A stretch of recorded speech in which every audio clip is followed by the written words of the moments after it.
Ladies and gentlemen, welcome to the fallout of Wrestle Mayhem. Last week, champions were crowned, dreams came true, rivalries were formed, and moments were created that we will never, ever forget. Ladies and gentlemen, you should know who I am by now, but in case you don't, I am the manager of champions. I am one half the undisputed kings of commentary.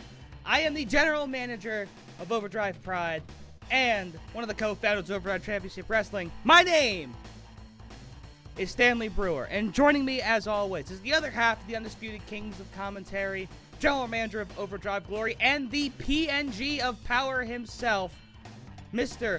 Elias Storm. Now, Elias, I want you to give me your thoughts about just the phenomenal event that we had take place last week. Well, ladies and gentlemen, welcome to Glory. Stanley, it's great to be here once again this week. Wrestle Mayhem was an absolute slobber knocker of a pay-per-view.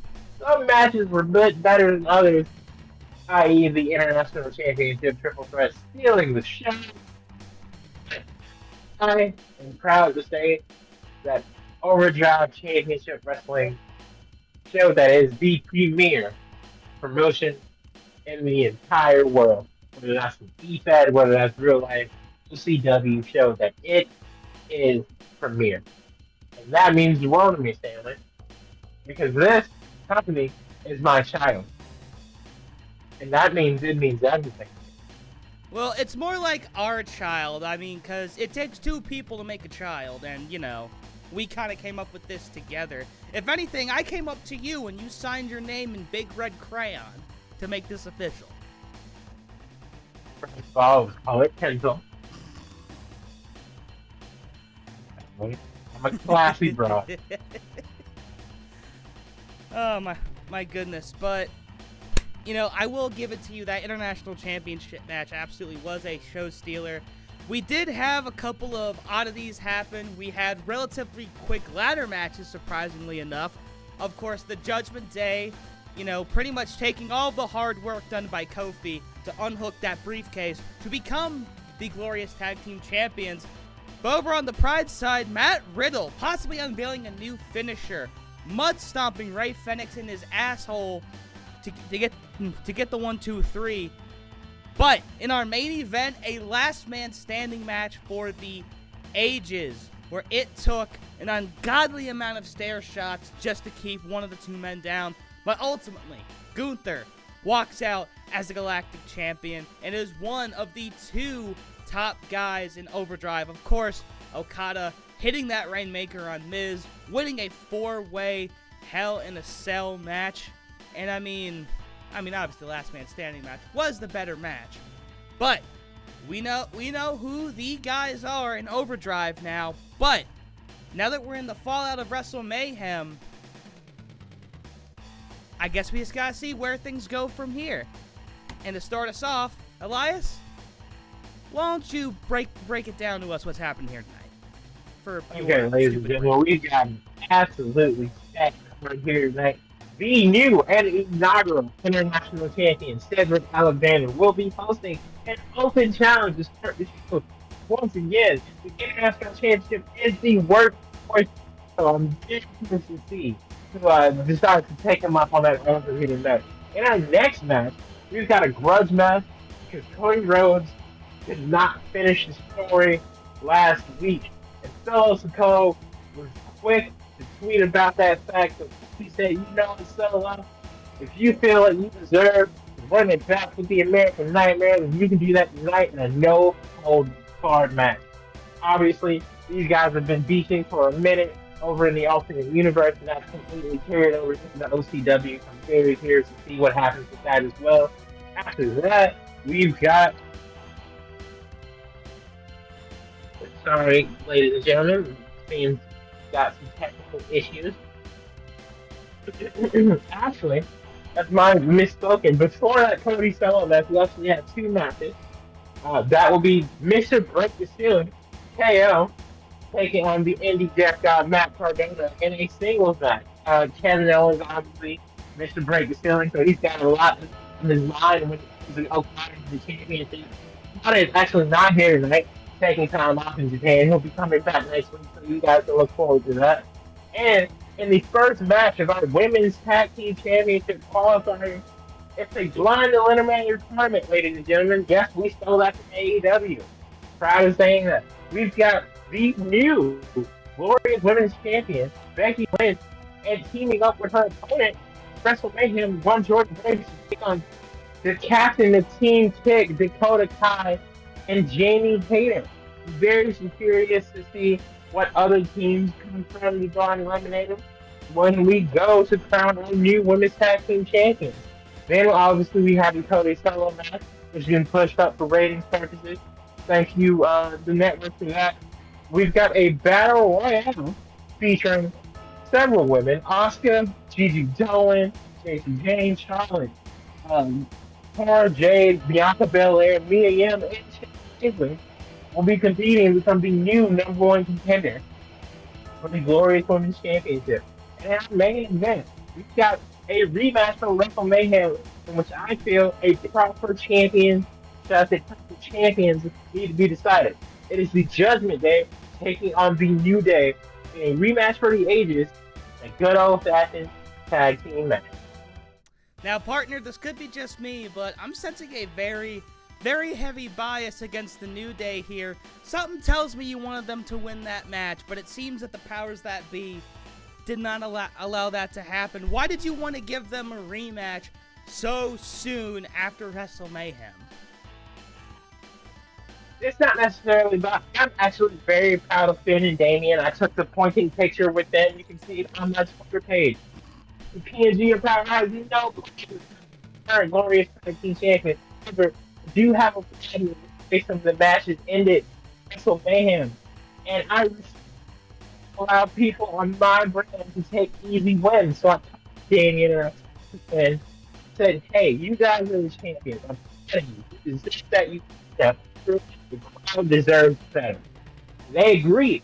They said they would take on the New Day, under the stipulation being that if they successfully beat them, the New Day could no longer challenge for those titles as long as the Judgment Day is champion. I said, you know what? That's fair. The New Day knows this. I wasn't going to mention this until the match started, but Stanley, you brought up a great question, so I had to let you answer first. No, this is new opportunity as long as peace and battle hold the truth. They must succeed. And once I feel like with that, it's a perfect main event. And once again, tonight they will answer the question, who will rule the day in Glory's Tag Division? But ladies and gentlemen, let's get into it with our first match of the night. If the arena wants to load. There it is, live from the Trojan Wrestling Center. And we are live now. Here we go. 2 out of 3 falls for the International Championship. We actually have a ring announcer this time. His name is Brian. And wait a minute. Hold on a second. And it's Xavier Woods. He's here to answer the open challenge. I am very excited to see Xavier here tonight. I was not expecting this thing as his New Day brother. A tag team title match later tonight. But I am a very big fan of Woods, like I said earlier. He's the former king of the ring, the one thing that he wanted to be more than anything growing up. I felt that with that, he never truly got that single career run, that opportunity that Ian Kofi got, leading up to Big E in the bank and Kofi Mania stuff. Maybe this is his opportunity to shine as the premier member of the group in a brand new promotion.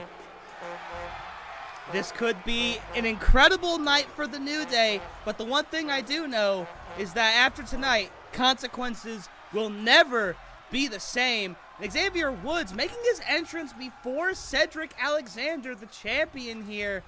Kind of a bold move if you ask me. Of course, the music's guy could have just, slipped. But you know what? I believe in our audio department very much so. Yeah, that's a very good point. However, regardless, Cedric being the international champion has a lot to prove here tonight. He is the inaugural champion, and he shows that he deserves to be the champion, winning 2 phenomenal matches to get here. But the question is he man enough to be champion enough? hold off his first ever defense, or will he lose the international championship on his first title defense? Now, of course, Cedric, to get here, had to defeat Santos Escobar in the first ever edition of Overdrive Glory. And then at Mayhem proper, Jeff Hardy did manage to get one fall, but the other two falls went to Cedric himself. Mustafa Ali absolutely not getting any falls in that match. And honestly, I think Xavier's very bold for coming out here. I understand that he wants to capitalize and make this a huge night for him and his New Day brethren. But quite honestly, I think the champion retains here. I think Cedric Alexander stays international champion. But I think Woods, at the very least, gets one fall, possibly the first fall. No, honestly, I have to agree with you. I think Cedric Alexander, again, has the biggest chip on his shoulder out of all the current champions. He's definitely the least proven when it comes to titles. But I think Cedric, with that chip on his shoulder, has an opponent who has a chip equally as big. Xavier Woods is a tag team specialist. We know that front, back, and forward. However, he's never held singles gold in a major promotion. And I think that's got to be eating away at him. Xavier Woods is the premier guy to talk to about the application and support of tag team wrestling. We know that. But can he stand alone here tonight? And that's the question we're about to find out right now. The international champion versus the man who booked himself to be king of the ring, Alexander. Very physical right out the gate. Possibly thought about going to recover, but Woods is back up in a DDT. Oh, what a DDT. DDT from his knees. And the international champion showing everybody right here, right now, why he's champion, why he's the best. He's trying to wear him down. Oh my goodness, absolutely planting him on his face. And Woods now climbing out of the ring, trying to regain his breath. Okay, great. Oh, Woods counter. Woods now back in. Cedric with a nice maneuver. And could this be the first fall? Into the kick to the face here. Good kick out on one by Woods. Xavier Woods, a.k.a. Mr. Kickout Kid, is known for never saying die. But will that attitude cost him here tonight? You know, Cedric Alexander has shown lately that he can be quite ruthless and aggressive when he needs to be. And Xavier saying, bring it on. And, well, it looks like Cedric brought it, and brought it way too hard with an arm drag right there. And another one. Into the ropes goes Xavier. And Cedric now, oh, with a nice tornado DDT. More DDT. And wait a minute. Cedric thinking high risk possibly on the second rope. And a flying forearm. I thought maybe he was taking sunset flip there for a sec. Not sure if that's a move in his repertoire, but I think that move would do him well. Oh my goodness, showing off with the headlock here. Cedric Alexander being flashy as all get out here in his first defense as international champion. And here we go, looking for that brainbuster. This is what won him the match at Mayhem. Here's the cover for the first fall. And he got it. Cedric scores the first fall in convincing fashion. Hopefully Xavier can start putting some offense here. And, wait. Xavier What's with the counter here? Nice power bomb. Dropping the into the elbow now. But as I said, remember. Once again, this is that one suicide. Sorry, now we're talking over each other. But like I said, at Wrestle Mayhem, Alexander scored the victory thanks to a brainbuster on Ali while Jeff Hardy was incapacitated outside the ring. And now that's 2 straight falls with that brainbuster. You have to wonder if that's really going to be Alexander's new finisher. Of course, he's known primarily for doing the lumbar check. And what's he thinking here? Great back in professional. No offense to one Roger Strong getting into heartache. But I am pleasantly. Oh my goodness! Surprised. Spanish Fly, it looked like. Oh. Wow. 1, 2. Oh my goodness! Three. Alexander Xavier taking Woods. care of business. unfortunately, it looks like Woods never really got to go in the second year where Cedric started the match in it. And another dominant showing for our first ever international champion. Honestly, ladies and gentlemen, looking at this Cedric Alexander, like, like this title reign lasts quite a long time. He calls himself Prime Alexander, and Cedric Alexander here wrestling like he absolutely is in his prime. A clean sweep to start our night here on Overdrive Glory. And can I just be honest? Like, I hate that I'm complimenting your show. It takes about 3 years off my life every time I do it. But I love that belt, and I love how it looks on Cedric, given how colorful his gear I have to is. agree. Given how the purple strap matches with it. It's almost like a certain somebody designed all the belts. Well, whoever that somebody is, they should get a raise and should be told that they're better than everybody else. Anyways, we have another match to get to right here. But first off, though, Elias, final thoughts on that dominant performance by international champion, Mr. Cedric T. Alexander. As a very big fan and friend of Woods, I'm disappointed and sad for him that he lost. But that just goes to show how amazing Cedric Alexander has taken himself to this next level. But again, Alexander is here, and it honestly looks like he's here to stay in OCW. I expect great things from our international champion, and bare minimum, a 6-month reign, easy. A 6-month reign where every match is the belt is 2 out of 3 falls. Cedric Alexander trying to prove his worth here in OCW. And speaking of proving your worth, we have one man who's already proven his worth as we go to our next bout. And here he is, the man who won the first main event in OCW history, breaking the ceiling and winning the Break the Ceiling contract. Kevin Owens, though, just kind of been resting on his laurels, has not announced when he's cashing in that championship opportunity. Again, 6 months from the date of winning that contract in that phenomenal fatal 4-way ladder match. I expect Kevin Owens to bide his time. Maybe wait for him to take this weekend. He's recovering, and he says, you know what? Next week, it's me and you. I expect great things from Kevin Owens here in Glory. And I think that tonight, the Indie Deathmatch God is in trouble. Matt Cardona, his opponent here tonight, is the other guy who competed in that ladder match.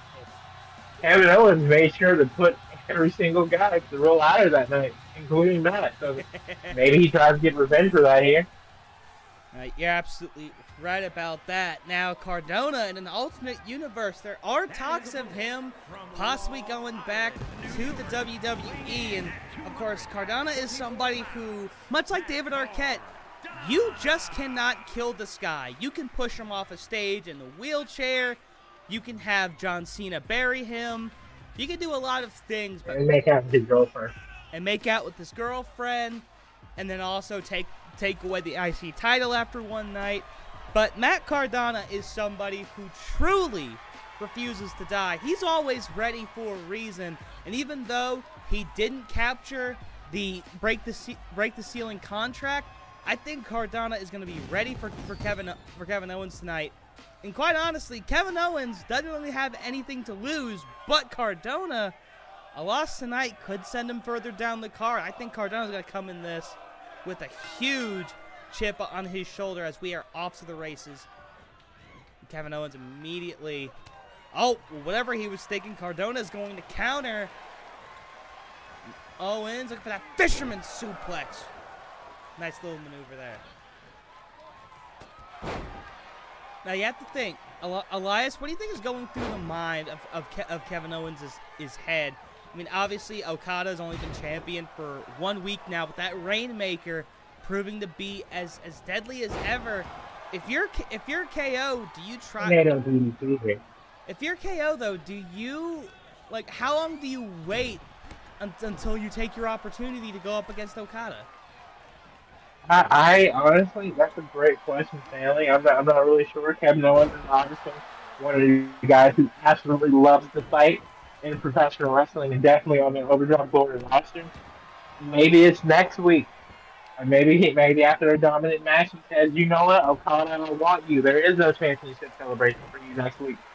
Maybe he waits until a week before his contract expires. I I don't know, but however, I do believe Kevin Owens will pick his spot. He will make sure that this is the best opportunity for him, and I think when he does catch in that opportunity, he walks out as glorious champion.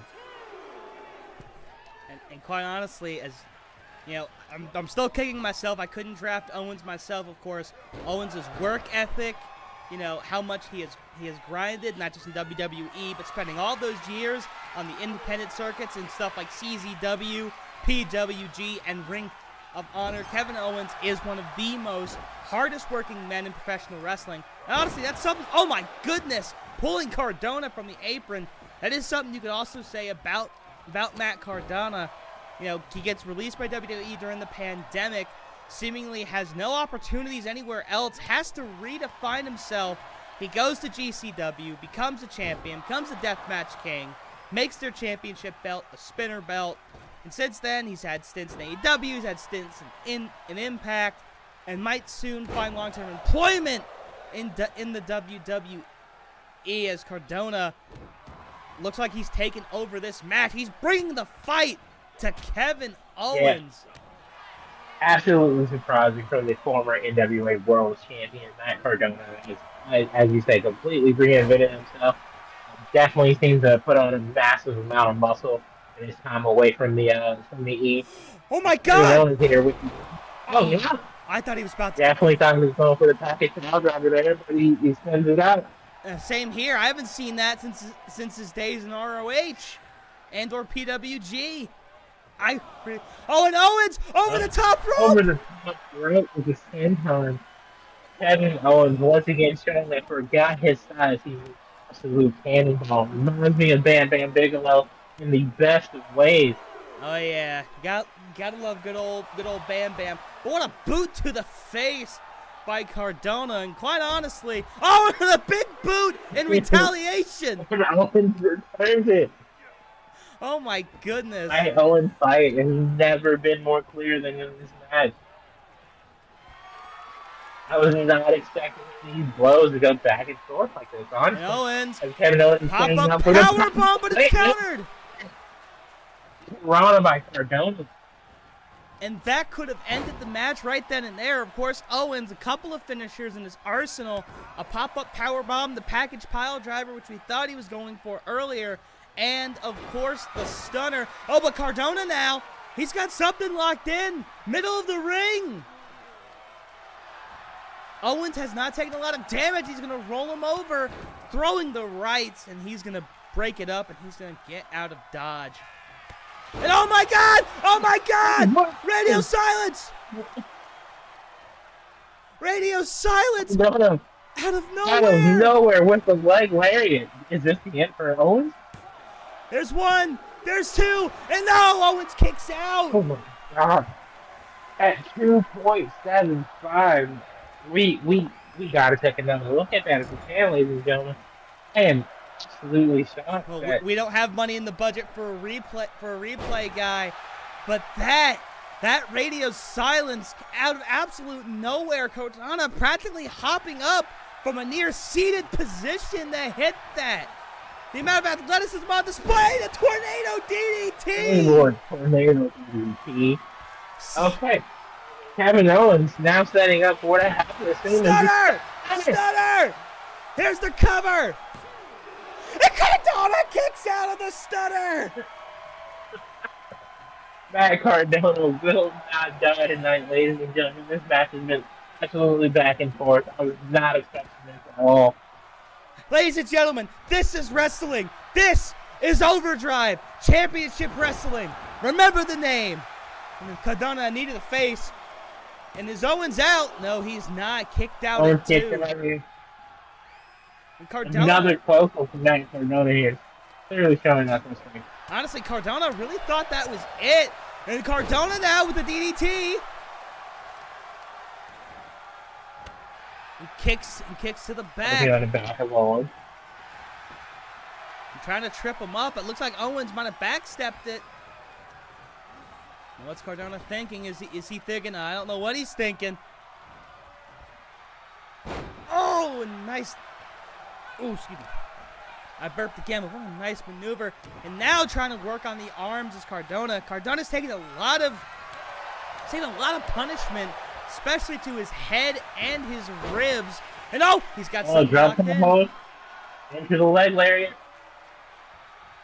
Here we go. Owens, nowhere to go, but hasn't really felt a lot of wear or tear on his legs. Earlier, of course, rolling over to reverse it, does the same thing here. Unloading on the beautiful face of Matt Cardona. I don't know, down to the leg here, obviously. And I don't know what that was. That was just a spazzed out clothesline. And Owens looking for that. Looking for a backdrop, maybe? Yo! I don't know what you call that. Hey, Owens! Going for the splash, probably. Are we going to see her? No, a swanton, he hits it! Picking up Cardona. And Owens, another stunner! This is going to be the end of the match here. Here's the cover. 1, 2, 3. Mr. Break the Ceiling. Mr. Break the Ceiling. What? Wins the second match. Here is your winner, Kevin. My goodness, and another victory. His first victory in singles action for Kevin Owens. Mr. Break the Ceiling is now 2-0 in his Overdrive career. But you gotta raise a glass to Matt Cardona on that one. You know, definitely put up a fight. Kevin Owens got it on that for sure. But of course, Cardona just refusing to quit. Hitting that phenomenal radio silence, almost getting Owens, almost getting him. But these two worked each other to a four-star match. Now that is just what you call some goddamn good professional wrestling. Whew. So we know what might be next for Kevin Owens. What do you think is next for Matt Cardona going forward from this match? I honestly don't know what's next for Matt Cardona here. Obviously, it's probably going to be him working his way back up the card for sure. Two major losses like that can't feel good, but Matt Cardona is a great guy, and I expect great things in future glory. So don't expect him to fall by the wayside too much in the upcoming week.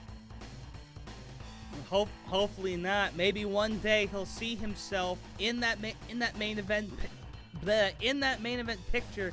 But for now, we have one of the more interesting matches on your card as we go to the Women's Blind Eliminator Tag Tournament. And I don't know if you're Jordan Grace, I don't think you could have gotten a worse draw than this. Of course, Becky coming off of the Iron Woman match against Grace, where she beat Jordan 5 pins to 1.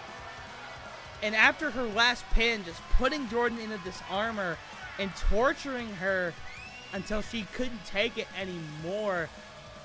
And I mean, I don't know. After a demoralizing loss like that, I don't know how you get back into the ring with the woman who literally tried to brutalize you a week prior.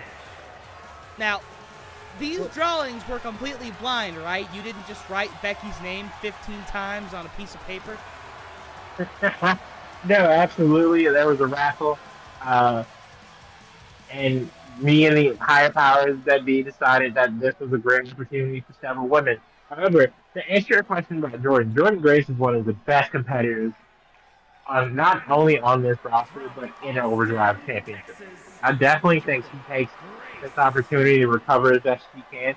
Regardless of how she feels about Becky, this is an opportunity to be champion. And Jordan Grace came to Overdrive to be champion. Now, if her and Becky can cooperate long enough to become women's tag team champions, maybe they go on a 2-woman power trip. Jordan Grace has competed for men's championships before. Maybe she goes after the international championship instead of Alexander. I have no idea. However, Tonight, Jordan Grace is focusing on winning one match at a time. If she decides that later on she wants to get Becky back for what she did at Wrestle Mayhem, then power to her. I support it. Becky was out of line, but she is our women's champion. And with that comes certain conditions and perks. Their opponent, however, I'm very excited to see step into the ring here tonight. Dakota Kai making her Overdrive debut, and Jamie Hayter returning to wrestling, because last time we saw her, she was with the Outcast. I'm very curious to see how that goes. Now, of course, Jamie Hayter also making her Overdrive debut, and and outside of Becky, all these women are actually, appearing on Glory for the first time. Because Jordan Grace, her first appearance was Wrestle Mayhem, and I want to go back to Jordan a little bit. I mean, not only are you probably mad at the fact that now you have to literally share the ring with your sworn nemesis, but you also have to be mad at yourself for just letting yourself get completely embarrassed like that at Wrestle Mayhem. And meanwhile, for Dakota Kai and Jamie Hayter, this is a whole new world. This is a brand new start for both of them. And if you ask me, I think that fresher mindset, the more wide eyes, like, oh wow, this is gonna be so awesome look that I'm sure that the team of Jamie Hayter and Dakota Kai have in their eyes. I think that more, I guess, favorable outlook, I think that's going to be an advantage, and ultimately I feel like Jordan and Becky just are not going to be able to function together as a tag team. That's just my opinion, though.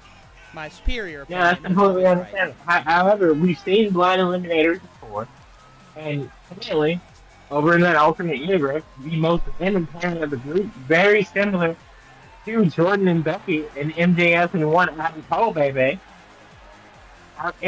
they won. They made it to the finals and were able to successfully defeat Sammy Guevara and Daniel Garcia to get the opportunity to challenge FTR for their tag team title. So maybe they throw out. Maybe they become sisters after this. Who knows? However, I don't expect this match to be easy for either side. And the glorious women's champion Becky Lynch will start against Dakota Kai, and Becky with a reverse DDT, starting off early. Now, of course, Becky. I don't know what you call that outfit except for stylish. Of course, Becky probably taking a note out of her real life husband's book, Seth Rollins, because Seth Rollins being the drip. Oh, into an armbar. And already Becky looking for the tap. And Dakota reverses it. Almost had Becky's shoulders to the mat for a potential 3 count. Now Irish whip at Dakota Kai. Oh, Dakota taking out Becky's legs there. And Dakota feeling it, of course. These are her first moments on Overdrive TV. And oh my goodness, I do not like the way Becky fell right there. That punch might have done legitimate damage. Becky barely being able to crawl. And Jamie allowing Jordan to tag in here. Very interesting moment. I feel like something happened with Jamie there. It looked like she was troubled by something as Grace easily throws her out the ring. And now beating up Dakota Kai on the apron. Oh no. Oh my God. What a backdrop there. I don't know what Jamie was thinking there. Into the fisherman suplex. What a suplex though right there by Hayter. Hayter trying to get a little bit of revenge as the fans in the front row getting a little bit of action. And oh my goodness, Grace almost got sent into the ground. On the guardrail. And of course those guardrails, those aren't no fancy guardrails. Those are your old, just standard steel guardrails. And Jordan Grace at the count of 7. Jamie completely ignoring the ref here. Now at the count of 8, someone's got to get back in the ring, or there's not going to be a winner. And Jordan will answer back in. Jamie's also back in. Thankfully, he did not need a match ending here in countout. We've almost had a couple. With all the combustible elements here, I definitely don't think that would have ended well. We've almost had a couple. Yeah, here. Yeah. Well, actually, if I'm not mistaken, Cedric, oh my God, and a whiff drop kick by Jamie Hayter. He picked up a fall. Yeah, he picked on up his way to the International Championship by countout. Yeah, that was in this match against Cedric. Or not Cedric versus Cedric. I mean, honestly, if it comes to it, we'll just do Cedric versus Cedric. We might have. And if new Cedric wins, then old Cedric has to vacate the title. Now that would be a main event I would pay for in any brand. As Becky goes face first. And Jamie Hayter, seemed whatever was ailing her at the beginning of the match seems to be gone. Okay, well maybe it's come back because Becky announcing a comeback of herself. She'll go for the first pinfall attempt. And Dakota Kai barely has to take a step as Jamie Hayter trying to go toe for toe with the current champion, but here's a disarmer. And oh my goodness, a drop kick. Breaking it up. Becky doesn't flinch, but still relinquishes the hold anyway. Dakota immediately throws both women on the outside. And what's Becky thinking here? And it looks like she's just trying to get a little bit of rest. And now walking over to tag in Jordan Grace. So far, that combustible element on their side has not poked his head yet. Yeah, and I mean, there's the two women have surprisingly been very cooperative with each other so far tonight. It's honestly surprising. And Hayter, oh my God. Well, Jamie Hayter's taking out Becky. He's going to try and avenge her partner, but again, like I said earlier, Jordan Grace is the definition of a professional. She can't be happy with what happened at WrestleMania. Which, honestly, on paper is a lot more one-sided than it looks. Jordan Grace was definitely in that match multiple times. She could not secure more than one pinfall on Becky Lynch. However, Becky was able to do enough damage where she repeatedly pinned Jordan back-to-back before she fully recovered, and that ended with 5-1. But what people tend to forget here is that Jordan Grace was 2 seconds away from gaining her second fall before time ran out. I would love to see these women in a 30-minute or even 60-minute rematch. And that's what happened in 15. Meanwhile, getting back to the match right quick, Jamie Hayter did not see the tag to Becky initially by hitting a sit-out power bomb, and Becky not being able to take advantage of that short confusion. But going back to that match at WrestleMania, what really got me about that match was the fact that when Becky already had the match just clearly won, there was nothing left to prove, she put Jordan in a disarmer and tried to break her arm when there was less than a minute left. She already had the match won, but Becky was absolutely relentless. And again, the fact that the team of Becky and Jordan have not combusted yet is honest to God surprising. But Dakota Kai, she hasn't seen action in a long time, and oh my goodness, I'm not sure what you call that, but that was a good-looking move. It was very similar to Cody Rhodes' Crossroads. Honestly, to me, that looked like kind of like a modified like twist of fate. Of course, many women in this division taking after Lita. Taking out the leg of Becky again. Now going after Grace. Drop hit Dakota Kai absolutely showing she definitely belongs here. But that time taking out Becky. Grace might have cost her. Manhandle slam. But she's near the ropes. Here's the cover. 1, and 2. She kicks out. How about Dakota? And as you can see, Jamie Hayter was nowhere to be found there. And Jordan Grace, meanwhile, is on the outside. Now she's back, and a nice suplex by Becky. And Becky celebrating. Looks like she's manning up. She's manning up. Oh my God! What a hot tag by Dakota. Tagging the Hayter. And a clothesline. She's planted. Here's the cover. And Jordan Grace immediately breaking up his pin. And she immediately goes back to the outside. Jordan Grace showing what it means to be a classic tag team wrestler. And wait a minute. I think Becky, it looks like she just knocked Grace down, but Grace jumped right back on the apron. Maybe Grace was trying to get out the way. But regardless, Becky Lynch getting dragged to the corner, and she's about to have a bad day. Kinda, but she gets hit by Dakota. Wait a minute, though. Becky. In the ropes. Irish whip. Drop down. Leapfrog. An arm drag. Oh, slam. Or scoop slam. I'm sorry. I'm a stupid man. And now to the outside. Wow. Dakota's not even the legal man. Ah. That one's gotta hurt. Oh, I'm flinching from that one up here. And Jamie just showing off, showing no concern for her partner, but showing more concern for Jordynne Grace. Working on Grace. Who goes, these women are attacking the tag team partners more than their actual legal opponent. Can we just... Another snap deflect by Becky Lynch here. Another manhandle. Manhandle. But Dakota Kai's right there. But she's out the ring. Now she's back in. She's got to figure this shit out, and she does. She had to perform Algebra 3 to figure out how to break up that pin, but she did it. Hayter, though, trying to back away. Wait a minute. Look. Hayter. She's got Becky up. Oh, to the neck. Oh, my God. What a clothesline.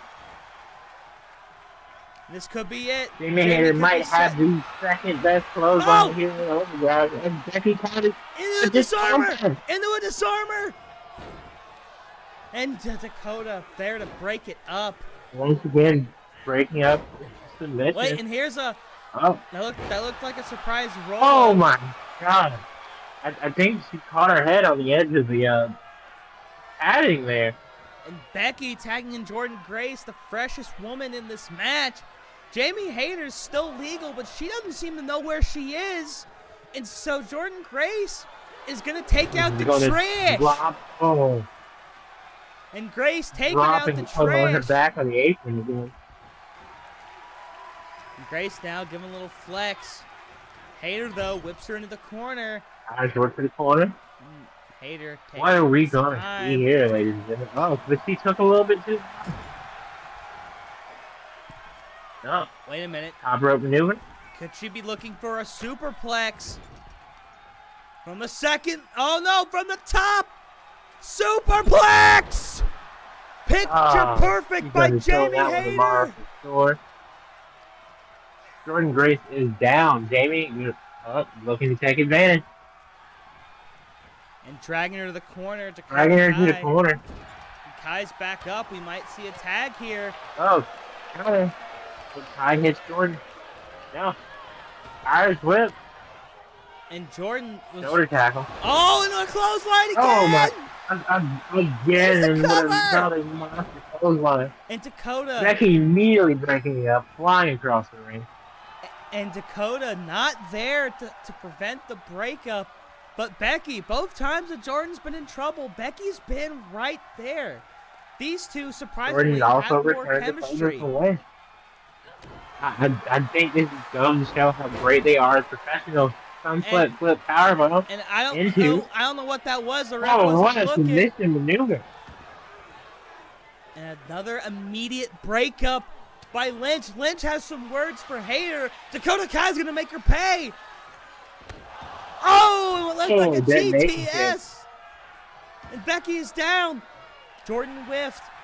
And a move here by Kai could spell the end. A bridge.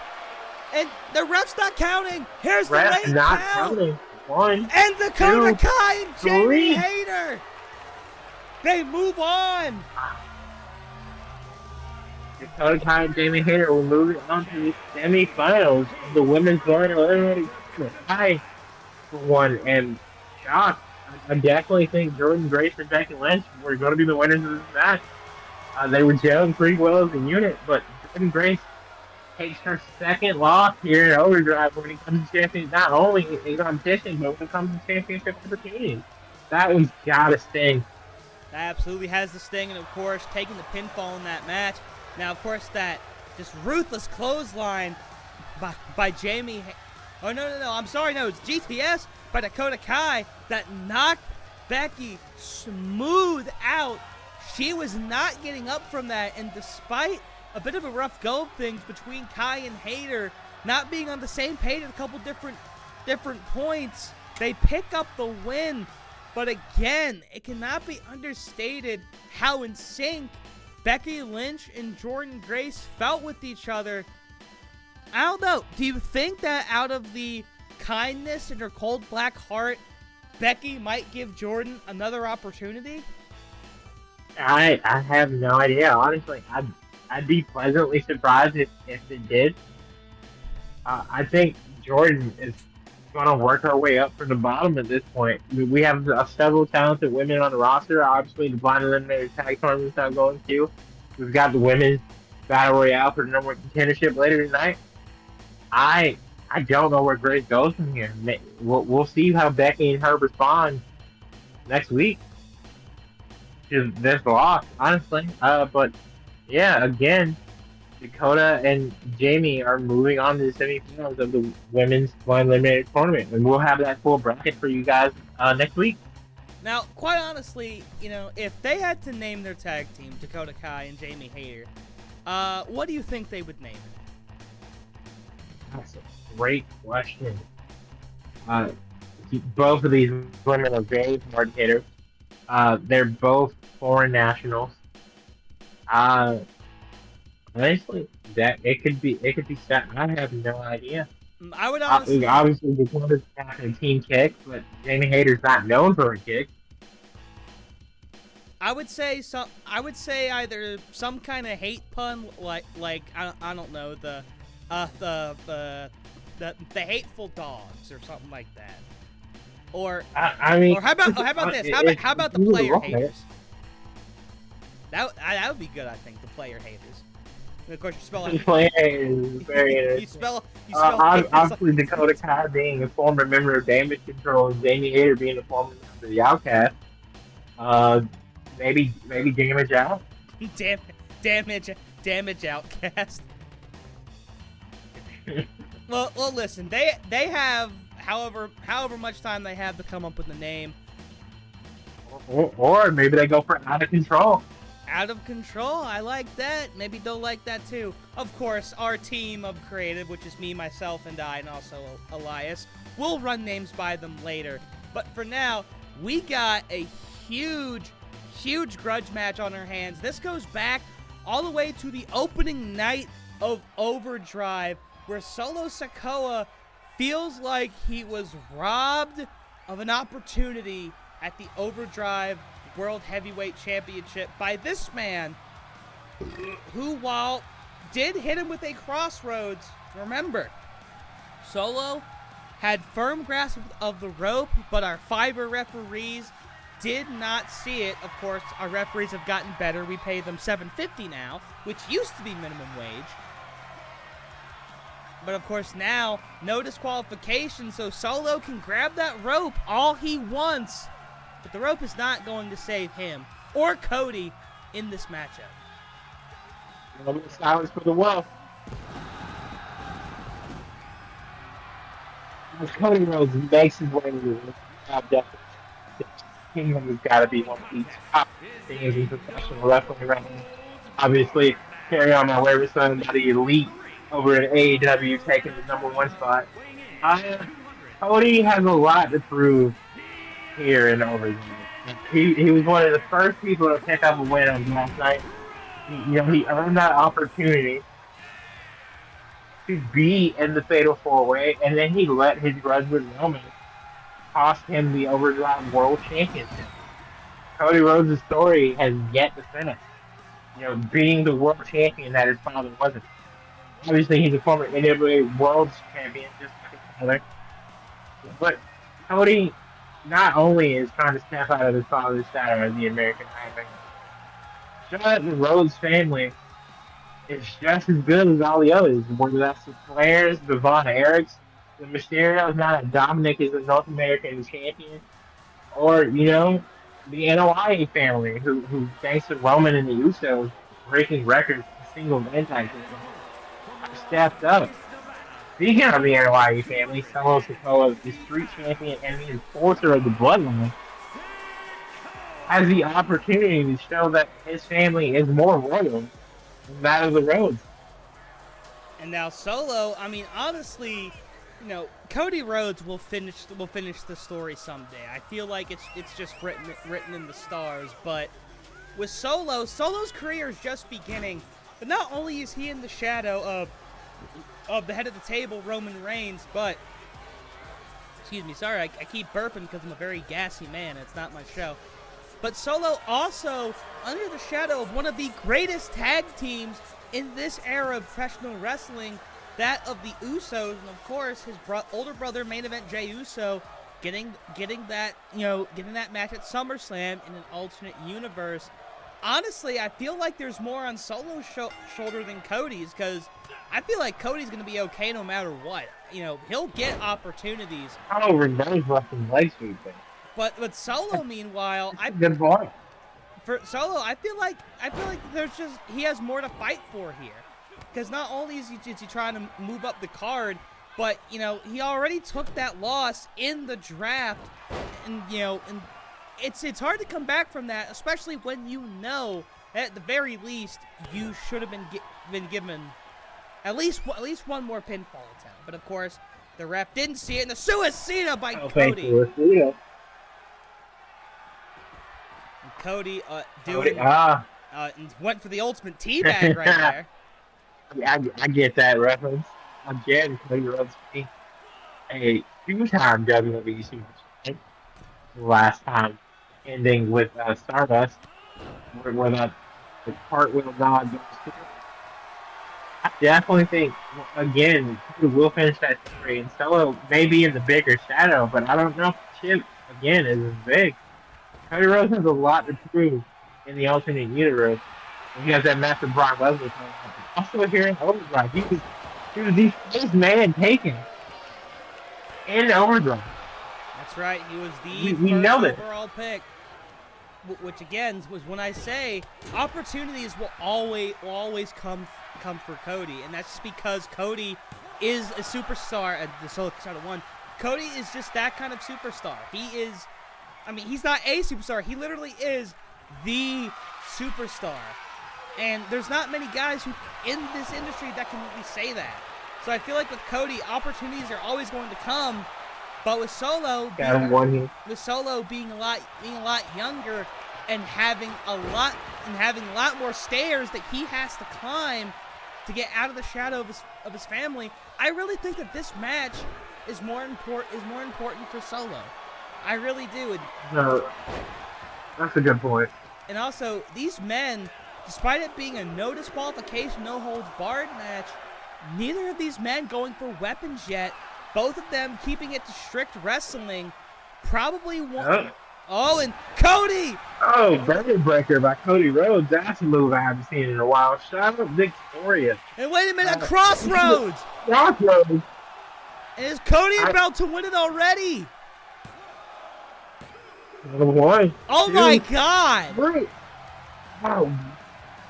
Wow. I am from what I'm shocked. This was a no-holds barred match. I don't know if Cody and Solo decided they wanted to prove themselves without weapons.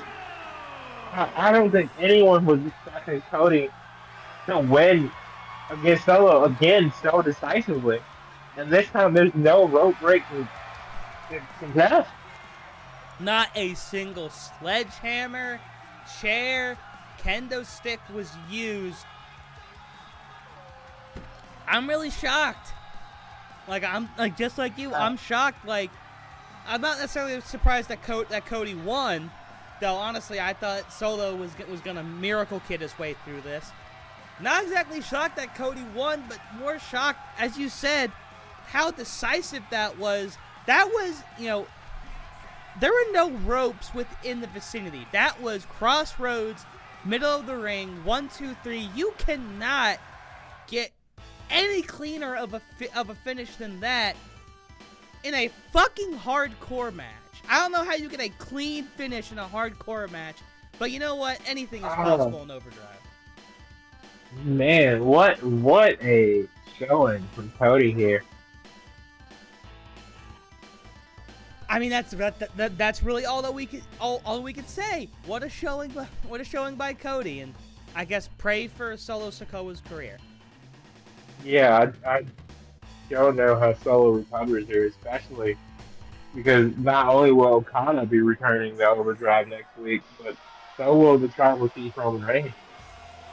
And I don't think he was going to be happy about that at all. Now, Solo may go from the island of relevancy to an island all of his own. The good old Solo Island is, ladies and gentlemen, we are moving on to the 8-woman Battle Royale, where the winner will get the first crack at Becky Lynch's glorious Women's Championship. And here comes Gigi Dolan, who is a member of Toxic Attraction. Yeah, no, Gigi, I'm a very big fan of Gigi. She's becoming NXT Women's Champion alongside JC Jane. Um, I know Gigi personally, like Kelly, from her Independent Day. So I'm really curious to see again why she decided to not only keep the Gigi Dolan name, but kind of stick to her roots from her time in WWE in the alternate universe. I'm very curious to see if Gigi can return to her singles competition ways from her independent days, or if he decides, maybe this is about ensuring that Mandy Rose is eventually women's champion.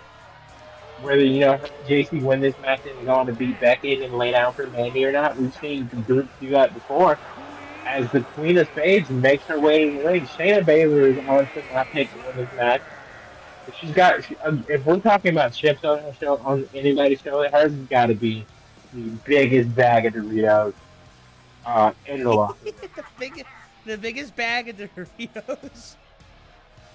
Well, it must be a bag of sweet chili Doritos. Excuse me, given the color of her gear. But now Shayna's absolutely my pick to win this match too. I mean, she's been a tag champion multiple times. Of course, now she's probably going to get a match at SummerSlam against Ronda Rousey. Very recently, cutting one of the best promos in her career on her former partner. Because Shayna, despite having an MMA background, she wasn't just handed a title shot at WrestleMania. She had to be a trainee. She had to set up and tear down rings. She had to earn her stripes. She had to earn her keep in professional wrestling, and she probably feels like she's been completely shorted. But here is an amazing opportunity for her, to get that shot at Becky Lynch, to possibly get that revenge from Mania 36. But she's got to go through 7 other women, including one of the most dominant women in recent memory, the EST of OCW. Right. And you want to talk about trainees? Bianca Belair 6 years ago was a Tennessee track star. She was in college. She knew nothing about the She was a regular person, and since then she's been going on to multiple things. And I think you can't count Bianca out of this match at all. However, again, I'm reiterating that Shayna is my pick, but if Shayna doesn't win, then I can definitely see Bianca taking that spot. Now here's a woman who is familiar with a lot of the women in this match. Charlotte, last time we saw her in OCW programming, was that core 4 fatal 4-way to qualify for the Glorious Women's Championship. And Charlotte, of course, she invented the line, she is the opportunity, and Charlotte getting another crack at the Glorious Women's Championship belt tonight. But I don't know, I feel like if you're Charlotte, you go into this match a little bit angrier than you normally are, because you're the shit. You know whose kid you are, and you know that you got to take advantage of these opportunities when they come to you. And of course, absolutely, 14-time women's champion is looking to make that 17, or should I say 21, to break the record of her father. Obviously, that's a couple of championships away compared to the 16 times record. That's a record of the WWE. But Charlotte, in her future in Overdrive Glory is very promising. I am a firm believer and making sure that you earn your way. And Jordan Grace can only do that at WrestleMania and again tonight. But Becky, is the women's champion. And I feel like whoever walks out of this match has a very tough task ahead of them. As the second member of Toxic Attraction in this match is making her way to the ring. Representing Toxic And now Attraction. JC Jane, much like Gigi Dolan and Shannon Baszler, all making their Overdrive Championship Wrestling debuts. Now, obviously, with both members of the two members of Toxic Attraction being here, do you think that they team up in the early get-go, or do you think it's just all women? I would hope so. I would hope so for JC and GD's sake. But in the Ultimate Universe, they are currently nowhere near the best of friends. So who knows? Maybe they continue that, and they only represent Toxic Attraction in name only. We'll have to see. However, it's smart on both of their parts, regardless of how they think whether that's good or bad, to try to eliminate some of the playing field. Seeing as every other woman in this match has had, main event moments in some shape, form, or fashion.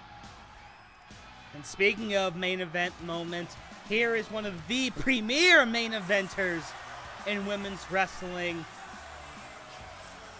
Good old Asuka, as she makes her way to the ring in what I can only assume is a mask designed by Jason Voorhees himself. It would not surprise me. Yeah, and the Empress of Tomorrow and the current WWE Women's Champion over in the Alternate Universe is looking to add more goals to that very impressive resume. And I think every woman in this match should fear the Asuka she has become. She's definitely channeling her roots from Japan, where she's an absolute stone cold killer. And even though, again, I'm backing Shayna for this match, don't expect Asuka to go out quietly if she goes out at all. Now, Asuka always says that you are not ready for Asuka, but here in the Battle Royale, it's not about the others being ready, it's about you being ready, because the tides can turn at absolutely any moment, and if you're not careful, you might see yourself flying over that top rope. And now, of course, so we have 3 of the 4 women from that original Core 4 Fatal 4-Way, and here's somebody else making her Overdrive debut. Here comes Mia Yim. I'm really not sure where the whole Michin thing comes from, but Mia Yim, she was a former staple of the women's division on NXT during the dying days of Black and Gold, and now she finds herself as a part of the OC nowadays, which you can call Bullet Club. That's wrong company. And honestly, Right. I think Mia Yim's a dark horse in this match. I think out of everybody in this match, this is somebody who I really think needs that big victory, needs that breakthrough win. And obviously, a win here in this women's battle royal will give her the opportunity of a lifetime. But again, 7 other women, you have to be on your A game. Right, no, I know Michin means like crazy. Nah. Obviously, to roll around with Bullet Club, you kind of have to be. The HBIC is a blazing bag of me again. Was a standout in Impact Wrestling as Jade is a member of the Dollhouse. She's also a former War Games participant, like this woman, Cora Jade. And like I was saying, Toxic Attraction doesn't have as much, main event experience as the rest of these women. Obviously, Mia Yim has had opportunities to be women's champion. Cora Jade has, recently tried to make sure she got an opportunity for that NXT Women's Championship. Now that she's, gone over to the dark side as a kid, let's say, quote unquote, rocking the black goth skater she instead of, the happy-go-lucky, I'm so, happy to be here. And that she's currently rocking her heel turn days in NXT. I expect very big things from Cora Jade now that she's signed on the Glory here. She's very young. The sky's the limit for her. And here we go. But, I don't know. Who do you think's going to be eliminated first here in this match? You know what? I'm honestly thinking if you're smart, you eliminate one of the ladies from Toxic Attraction, because again, that possibility of teaming up could be possible at any time. And 2-on-1, in a battle royal, yeah, brutal knee. I hope Cora actually is able to get up.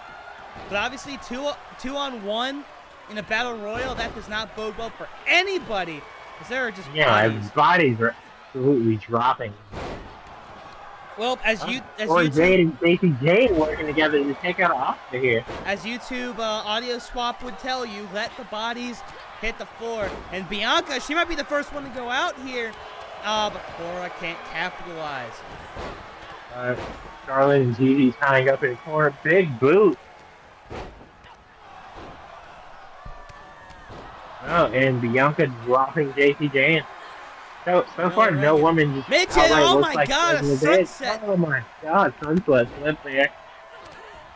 Sunset flip and Cora Jade taking out Moment members of Toxic Attraction with what looked like a sling blade. And Asuka now throwing Gigi Dolan over her head.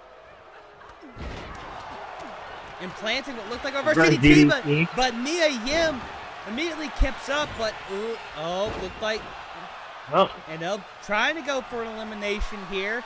Can she push her out? Mia Yim trying working on Mia Yim in corner. Stay in, and Cora Jade's been eliminated while we weren't even looking. Oh, Cora Jade being the first eliminated, gotta be tough on her.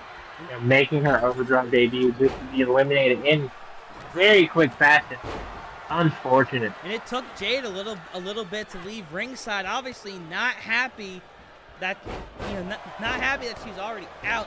Charlotte planting Shayna Baszler on her knee. What a suplex! Oh my God, Asuka is absolutely destroying people out here, and might do the same for Mia Yim. Now Charlotte and Bianca tying up. Of course, these two have history. A lot of history with each other at this point. And of course, Charlotte trying to hop the line and take Bianca's opportunity, leading to the triple threat that will happen in the Ultimate Universe at SummerSlam. Wow. Oh, what a maneuver by Gigi! And Bianca Belair is out. And Asuka now. Asuka was trying to work together here. Oh, DDT that Mia Yim here. And Jason was caught sleeping. Only one woman eliminated so far. In theory. The Toxic Attraction looking to work together now. Both getting something on Charlotte, and now going here by Bianca. Gigi Dolan. Now trying to go for the elimination on Shayna Baszler, but Baszler not going up. Asuka though, one over the ropes. And Bianca going back and forth. But she will not be eliminated. Of course, these two meeting up at WrestleMania and Night of Champions in Ultimate Universe earlier this year. Now Asuka tying up with Baszler, and Baszler with a knee to the face. Oh, no, they're knee. And that is the brutality that Shayna Baszler brings. That physicality. She can wrestle, but that MMA experience is her ultimate weapon. She will hit you hard, and if she has to, she will knock you out for real. No, absolutely. Shayna, reverse DDT on the probably the most experienced horsewoman of the four. It comes in the MMA horsewoman. Obviously, Robbie is the UFC veteran, a former women's champion. But Shayna, once she left the MMA, trained in Japan for a while. She's a former DDT Pro champion. So I think that goes to why she's so angry at Ronda and what led to her and Ronda breaking up the tag team. Shayna had to put in her dues to be in WWE, and she still has yet to capture that elusive main roster women's singles championship, while Ronda has been handed quite a few reigns, it feels like. He's been handed pretty much everything. Let's be real. But meanwhile, though, Mia Yim, another sunset flip on the Baszler in the corner. And so far, Cora Jade is still the only one to be eliminated so far. And now Baszler just sitting in the corner, hoping nobody notices Bianca dropping Jason.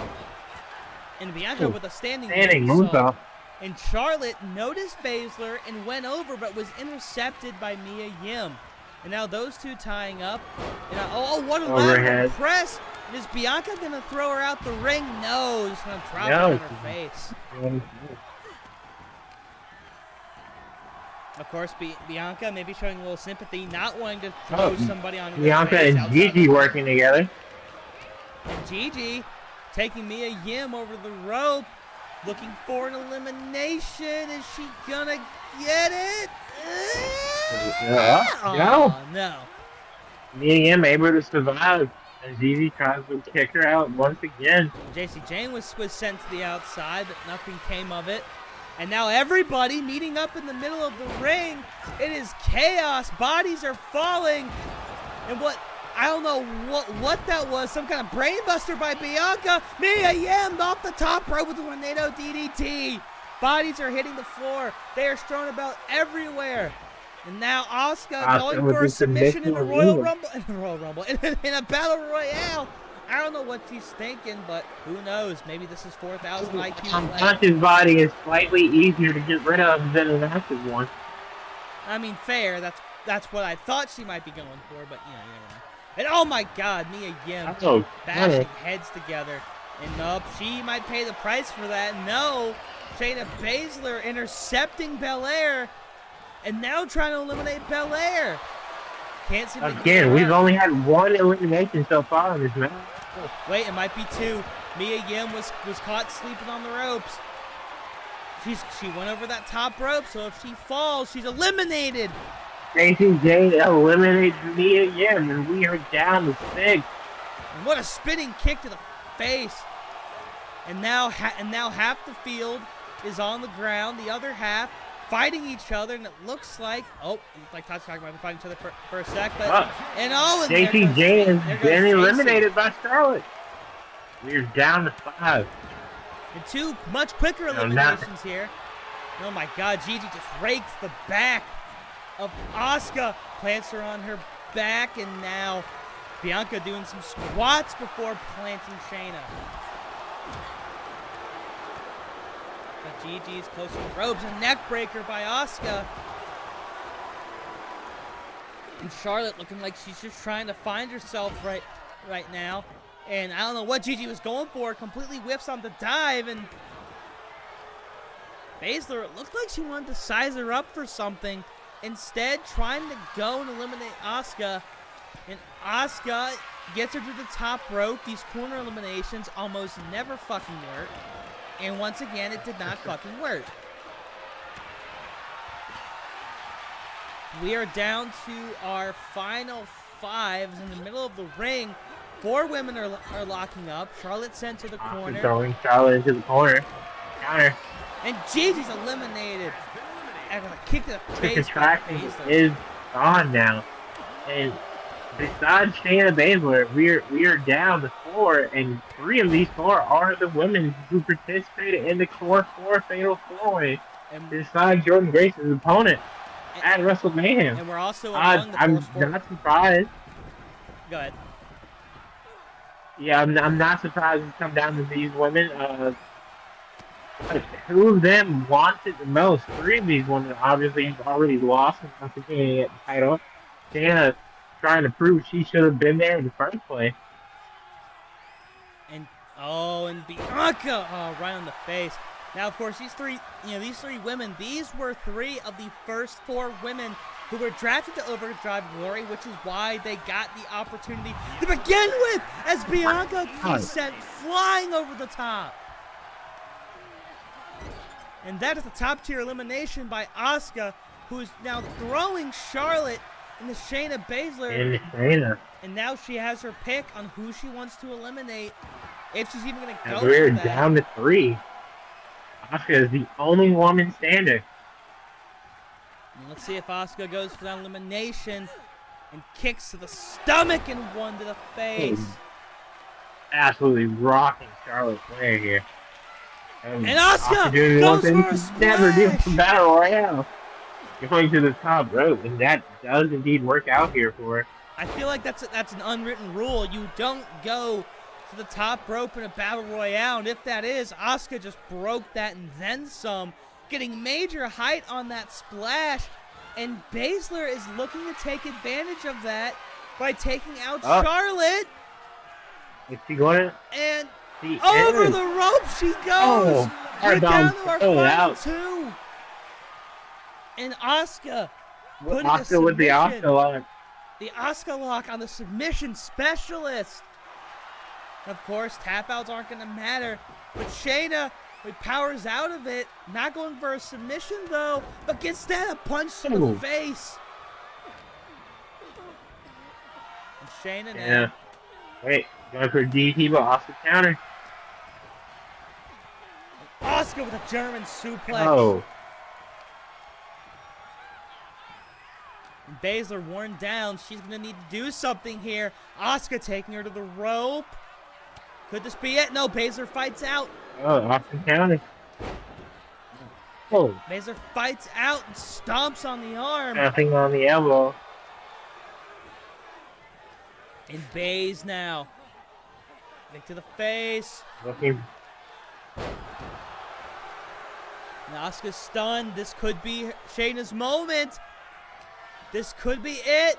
Throwing her, or trying to get her towards the ropes. Could she be thinking powerbomb again? Yes, she is. Is she gonna get it? Yes, she does. Shayna Baszler powerbombing Austin to the outside. Taking victory. Shayna Baszler will be facing Becky Lynch for the glorious women's title in the year. And the Queen of Spades powerbombing the last two women out of this ring. A showcase of physical dominance as Shayna Baszler punches her ticket to a glorious women's title match somewhere down the line. And I have to say that was a very, very lovely battle royale, if I do say so myself. I can't help but agree. And, obviously Shayna was my pick, but once it was coming down to the wire, I definitely thought Asuka may do it. But Shayna proving why she is the queen of the stage and, the baddest woman in the ring. As we head to our main event, it's New Day's final opportunity to become tag team champions as long as Judgment Day holds the gold. Will it be a New Day, or will Judgment come for us now? Now, of course, New Day probably, actually, I really don't know how they're feeling right now. Of course, their friend Xavier Woods having a major opportunity at the International Championship, but Cedric Alexander with the clean sweep and what could have turned into a phenomenal night for the New Day, where all of them walk out as champions. It's almost like now it's turned into almost a literal do or die for the New Day as a tag team. Of course, obviously they lose here, they're not getting a shot at the tag titles until Judgment Day drops them to somebody. Do you think the added pressure is going to help or harm the New Day in this match? I personally am of the opinion that pressure makes them. And in my personal opinion, they feel bigger dominant than the New Day. Kofi Kingston, thanks to the New Day, is now a 15-time tag team champion. A triple crown champion. I don't think Kofi, with that in mind, solidifying his legacy not only as a member of the New Day in the Hall of Fame, but as an individual, is going to let that, drag him down and prevent he and his brothers from being, tag team champions again. And again, they practice the Freebird rule, so Woods can still walk out tonight as champion. It won't be the same, obviously, being champion. I think in his very short history, one of the most prestigious in professional wrestling right now. But it can definitely help. And of course, here comes the Judgment Day, and seemingly they're not making the entrance together, oddly enough. But here's Prince Balor, of course, at Mayhem. It was Damian Priest, I believe, who grabbed the title belts, while sitting on top of the ladder. But if you remember in that match, Kofi Kingston was on top of that ladder for the longest time. It looked like he got the belt pretty loose. I feel like he almost got the whole thing in one go, but the Judgment Day managing to swoop in and capture the title right under the New Day's noses. But now with it just being a standard tag match, no ladders, all you need is one fall. Who do you think truly has the advantage in this match? Judgment Day has been in the alternate universe. don't think anything is really good. All right, you need to say that again Especially because one- your microphone has absolutely shat itself, and it's kind of funny. Because technical difficulties. But actually, the judging day have been on a phenomenal run. They're off to a great start here in Overdrive. But thinking a straight up head-to-head match, you could never count out today. Oh, shit. Seeing what they went through to get Kofi to WrestleMania to be WWE champion, you can never count out Big E, Xavier Woods, or Kofi. Definitely feel that. And now here comes Senior Mr. Money in the Bank. Except, wait a minute, teleportation technique, and we are underway, or just about to be underway. Teleportation takes time. Hold on, people. And of course, there it is, the glorious Tag Team Championship. Oh, and of course, our lovely ring announcer, Ryan, we'll call him, has to give the introductions for being a championship match. He's doing this one pro bono. So thank you, Ryan. We appreciate you. We'll pay you in like 2 weeks in Subway sandwiches and a gift card to Jimmy John's.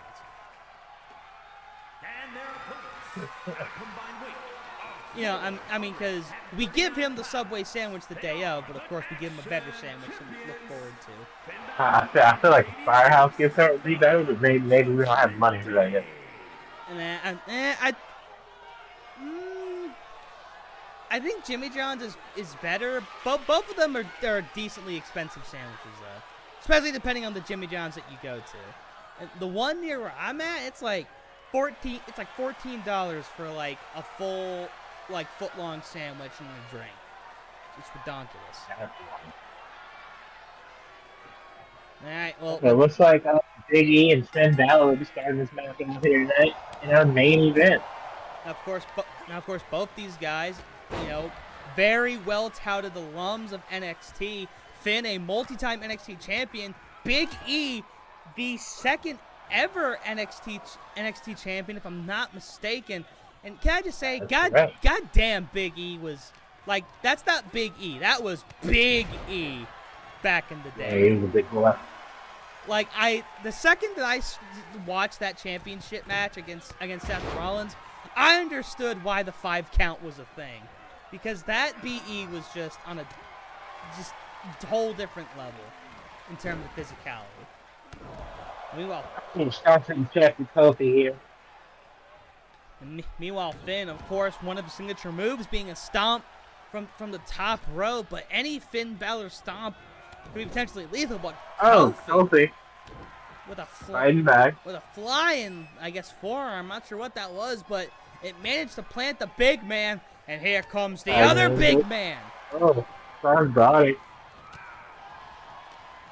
Now this is what you call a big meaty men bumping meat fight, but it looks like Priest is he gonna tag himself out and ruin it?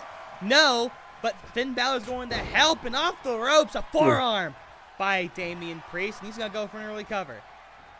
And here, Kofi immediately breaking it up. Good tag team etiquette. And Kofi not getting out of the way and suffering as a result. He'll be on the outside as Priest. Priest a kick to the face of Big E, and Priest trying to be the more dominant big man in this big meaty man match. And back to the corner goes Big E, once again in the place he doesn't want to be. Finn Balor tags in because he's boring. But wait a minute, that's not very boring. This is shoulder tackle, man. And some tag team action in this tag team match, and Big E stretching out Finn here. But Finn using that noodle arm with some punches to the face and managing to work his way out. Now these two tying up. Big E, elbow right to the face. Another one. Those cannot feel good. And the third one. The Three Amigos elbow edition.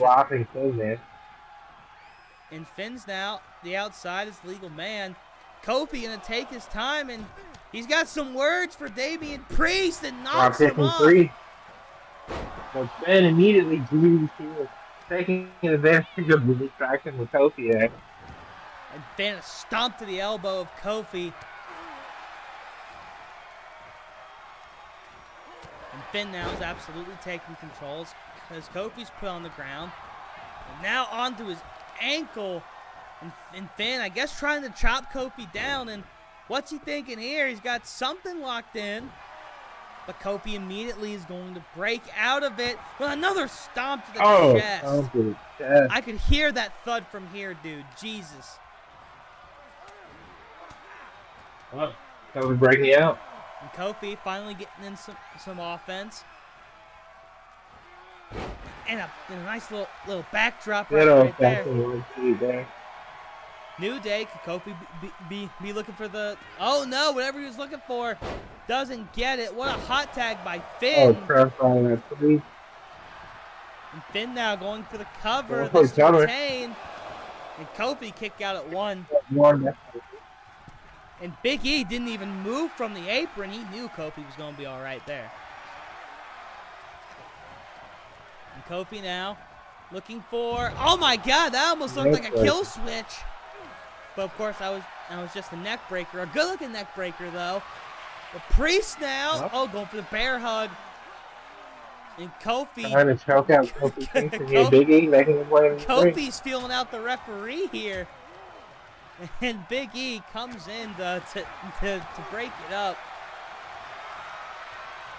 And then Priest got it locked again. And Big E trying to break it up, and he does. Now stepping out, and Damien's had enough of this bullshit. He's tagging out. Kofi tagged, didn't he? And here we go. Finn Balor, Big E. This could be a potentially huge singles match down the line as Big E he's using a lot of things, but primarily trying to use that strength. Words are very hard sometimes. Big E continuing to exercise his size and strength over Finn Balor, giving him the business here. He clubs him across the back. And Kofi sitting on the outside. He has not moved. Looks to be slowly getting back up, and Big E now is in the corner. Can Finn take advantage? Looking for something. Drop kick into the turnbuckle. And Finn look for a small pass. No, E rolls him up. The most devastating move. That's right, in all professional wrestling, the surprise roll-up. And the New Day could have stolen one right there. And Finn now off the ropes, and Kofi! With feet to the face. Looks like the cave-in that Cameron Grimes likes to use. Cameron grabs. And Finn now, oh my God. That one's gotta hurt.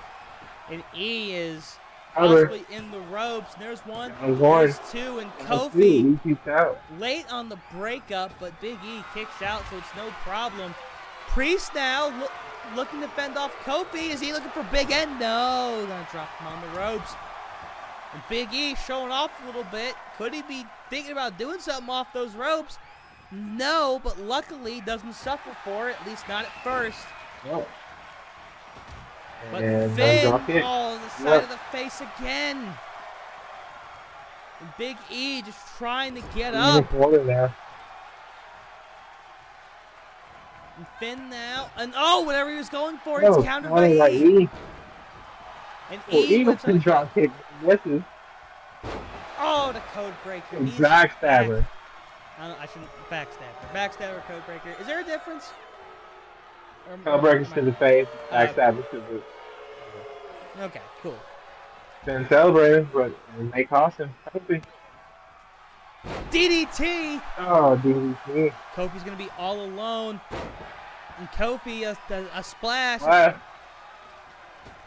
Going for it again. Here comes the boom drop. Oh, he drops the boom. But Finn with the kip up. But Trouble in Paradise. Trouble in Paradise. But Priest breaks it up. Priest in me. What an out of nowhere Trouble in Paradise. A boom Kofi drop going to to a the top. couple in paradise, and a boom drop from the top Leg rope. drop. But Priest is still there. Can he break it up? No, but Priest kicks out. Too. Kofi pulling out all the stops. I am pleasantly surprised with comeback drive here, Kofi. And Kofi kick a Three more the drop ropes. kicks. And Big E's finally back up. But here's a roll up. Who's got it? Oh, I think Finn had him rolled up, but Kofi out at 1. And now the big man's tagging in. Tagging out to the fastest man in the match of Damian Priest. Oh, but Kofi counters an elbow to his face and then 8 stops. Kofi's bringing the fight to the big man. A drop kick. This is why Kofi Kingston can't be counted out. Just sheer veteran work here. Upping the pace to make sure Priest can't keep up. Quick hot tag in and out. And wait a minute, Priest looking for South of Heaven. He hit it. But Kofi's right there, not even letting Priest get 1. That's why you don't hit. That's why you don't do that. Oh, what? And Priest dangling Kofi off the ropes. Now Priest going for whatever that was. E not tapping out, but he was right by the ropes. Now tagging in the Finn. And Finn had an opportunity possibly at something, but E's already up. And well, wait a minute. No, he might have been looking for that DDT. Looks like he was going. E counter. And E looking for the big ending. Big ending. Middle of the ring. Here's the cover, One. Priest. Priest flying in to break it up. And quite honestly, we've seen in these tag team matches. No way. Okay, I thought we were going to see a second big ending there, but he dropped him onto the rope. As we've seen in these tag team matches, though, you have to neutralize, both members of the other team if you want to get any kind of pinfall. Big E with a photogenic big ending. And wait, where's Damian Priest going? We don't know where Priest went. Okay, he's going back to his rope. I just saw him cross hard cam. God damn it, Priest! I thought you were trained for this. Now Kofi back in. Now Kofi, one of the fresher men in this match. They have to realize Finn Balor's. Finn Balor's. He's eaten a lot. He ate a big ending. He's eating this offense by Kofi. Finn's got to be absolutely exhausted. So much damage to his face, body, and neck.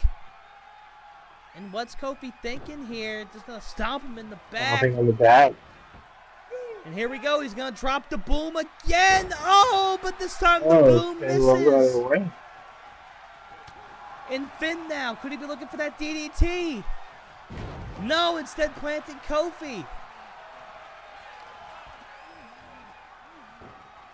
And Priest now hitting a DDT. There's that DDT. There's a float over DDT right there. Finn definitely has to make the tag. No, he's going up top. Can Finn make it? Coup de grace! Coup de grace! All the way across the ring. Big E has to get in the ring. And Big E breaks immediately it up breaking it up. It's all, I swear. Finn finally tagging Priest here. Whoever's getting pinned, their teammate is always faster. Always faster. That's a guarantee. We've seen South of Heaven. We've seen Coup de Grace. We've seen Trouble in Paradise. We've seen the big ending. We've seen every finisher be hit in this match, but I don't even think a 2 count's been reached so far. No, Kofi got it. Kofi got a 2 on first. And that has to be the only one. Because obviously, these teams still fighting. The fans, we can hear them probably chanting both these guys. All these guys, here's the cover! And it's so close, but so far. Big E in the next save. I think that might have been it. And Priest now going to the outside. Is Big E going to come to the aid of his teammate? And Priest instead throwing him back in, but Priest, this could be his opportunity to incapacitate Big E. Big E, though. E counter. And E, what's he thinking? Is he thinking big ending on the outside? No, but he'll plant Priest. The New Day, though, they can't rely on a count-out victory. Judgment Day would remain the champions. But Priest is at the count of 6. And Kofi with the toupee. And it bounces off. It bounces off of Priest, but Priest is unfazed. But that's going to reset the referee's count. Now, that was the most important thing here. Now, all the men on the outside. You're right. That's honestly probably great awareness by Kofi. You know, Big E obviously trying to do his best as Kofi kips up. But Kofi knowing the championships cannot change hands unless they're in the middle of the ring. Which both men are now back in the ring. And Damian Priest, he could be in for a bad Wednesday afternoon. Yeah. Run right into the foot of Big E. Can Big E get him up for a big ending? And also, where is Finn Balor?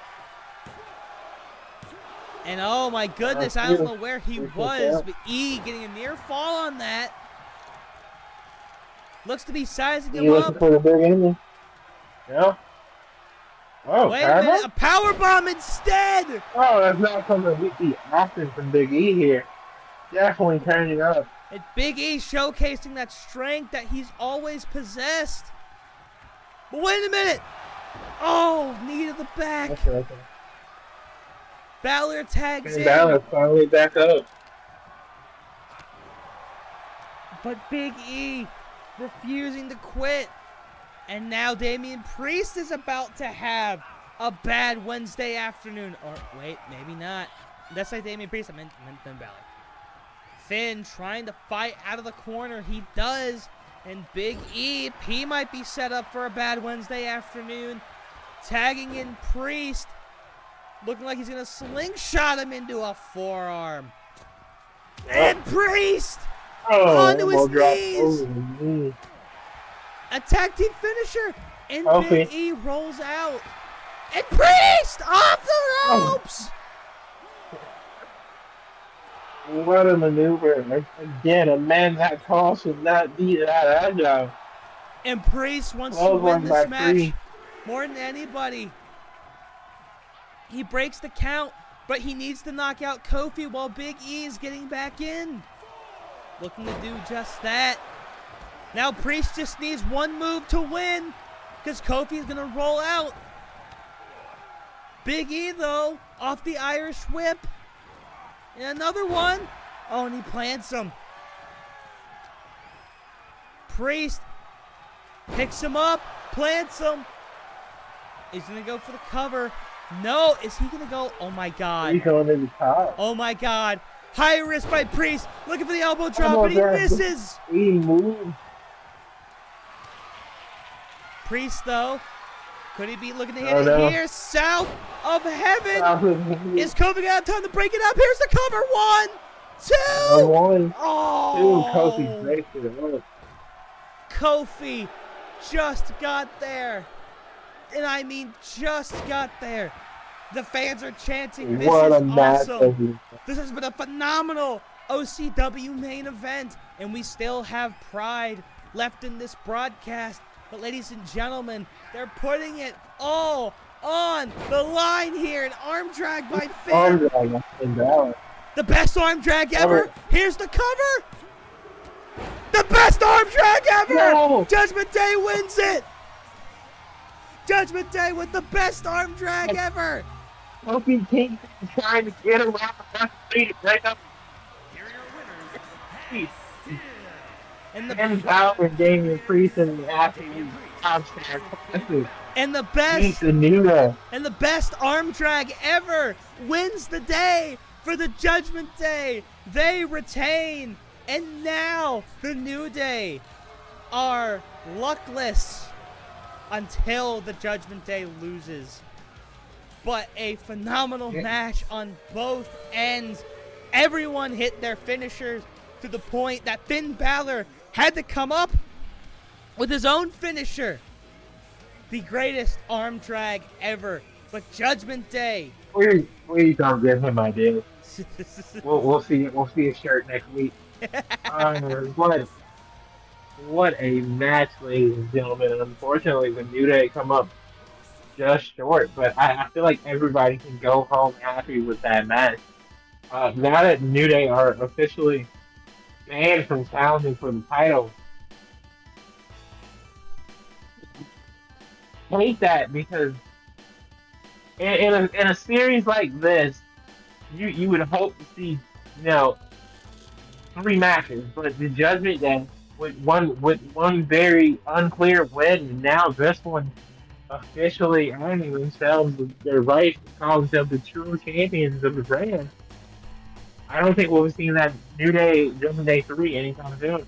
And quite honestly, you know, what started off as a New Day with new opportunities for all 3 members of New Day ends in disaster for all of them. The Judgment Day coming out on top as tag team champions in the main event, and in the opening of the show, Xavier Woods missing out on the international title. And just, whew.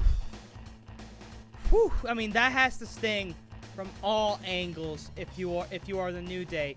But of course, this was only the beginning of the fallout from Wrestle Mayhem. New Day will more than likely have opportunities at the tag titles in the future, but for now, that whole group seemingly stuck in some kind of limbo. Such a good song. But anyways, I'll go ahead and give my final thoughts. Haven't been keeping track of the stars this time, but Elias, I will say, you do put on a damn good product, much to my chagrin. That tag team match was great. Versus Kevin Owens and Matt Cardona, putting on an absolute barn burner. Honestly, both tag matches on this card were really solid. If I had to pick a favorite, though, it's honestly between KO and Cardona and this main event tag match. But, I mean, you can't argue with Diesel Dave's subjective 5 stars here. You cannot. I also wasn't paying that close of attention, but I do remember seeing this 5-star match and 2 4-star matches, so I can't complain tonight. At all. Great show from the boys and girls over here at Glory. I expect great things in the future for everybody on this roster. And expect to see a very interesting card next week with the fallout of this main event. But of course, ladies and gentlemen, do not go anywhere, because that was just the first half of our OCW programming here tonight, because coming up next, we have another star-studded card for you over on the Orange brand with Overdrive Pride, but we are going to take a quick, not-so-commercial break. We will be back in about 10 minutes. Stick with us, more OCW action coming your way next.